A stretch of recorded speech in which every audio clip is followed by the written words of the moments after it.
yapıştıralım. Hadi bakalım. Ne söyledik? Ne söyleyecek abi? Bilmiyorum kafamdayım ya. Bir gün Onu mu söyleyeyim? onu söyleyecek önce bir tane. Hadi.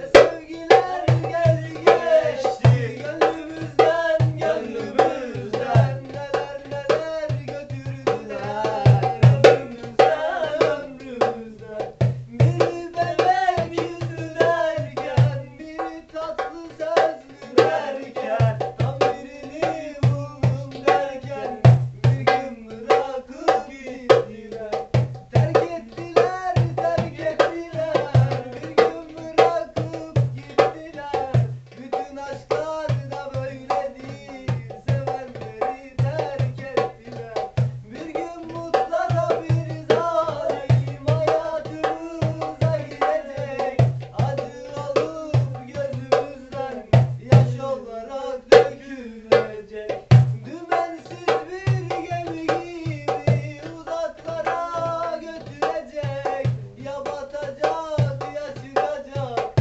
ama mutlak terk edecek dümensiz bir gemi gibi uzaklara götürecek ya batacak ya çıkacak ama